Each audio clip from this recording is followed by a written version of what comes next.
Now, what is your name, please? Zubayda.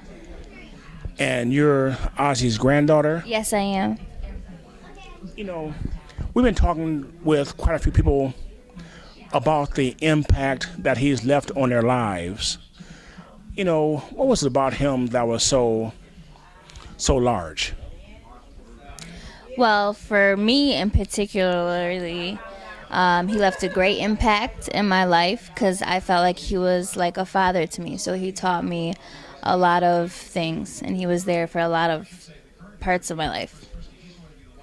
You know, from what I could pick up on, he was a very, very serious man. And, you know, when I had a chance to interview him, and I was surprised at how sharp his mind was. At that time, he was 94, but he was sharp on current issues, the presidential politics, this and that.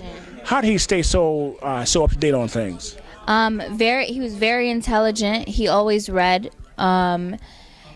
Till his last years, he always insisted on having the New York Times delivered to the house.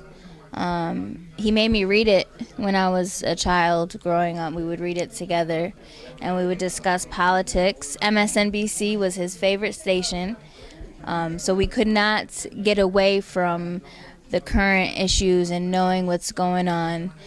When I was a child and he would watch me, I could not watch cartoons. I did not like it, but I appreciate it now because I know a lot of things and am versed in things that some of my peers are not, because he forced me to watch the news or listen to NPR radio and learn about what's going on. You and he read the New York Times together. Correct. As a child. What? That's so. The things that he taught you, what will stick with you? Class.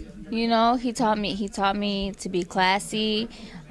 He taught me how to appreciate life, because he was never tired.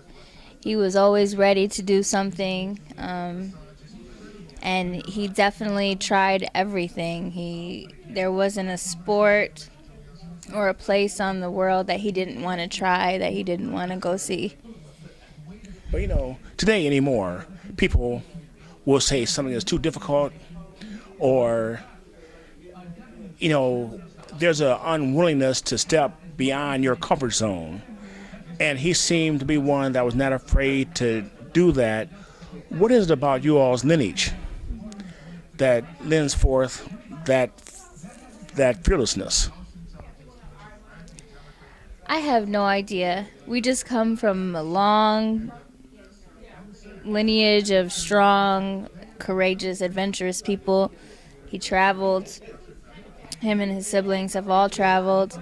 Their parents traveled. They came to the United States, you know. From where? From, I believe, Trinidad and Tobago. They came from there. Mm-hmm. So, now, where he lived at in New York, did you ever visit there, or were you too young? Yes, I visited there. But he moved here when I was 2 to watch me. Actually, my mom called him. She was having problems with daycare, and he moved here. So as you've gone back, I guess you've gone back to New York over the years. I've gone back over the years, and we visited, and he took me to the places, showed me to where he came from. And, you know, our families came from very humble beginnings, and he definitely has always held himself, you know, with dignity and respect no matter where he's come from, and has always had really high standards. Just as a matter of fact, just last month, this month actually, in December, last month in December, in the beginning of December, I took my finals and I got B's. And he said, "I'm very proud of you. Keep up the good work, but you can do better." So that's just the kind of standards that he had for himself and his family.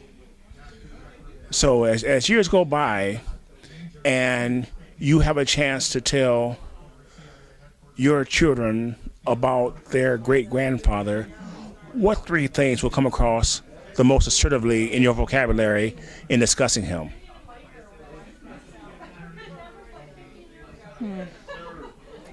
Yeah, that's hard because it's not just three things. For me, he's been there my whole life. So everywhere from teaching me to tie my shoes, to giving me advice with men, he's been there. He was at my wedding, he was there for everything. So I will share with my children all the memories, not just three. There's lots of them.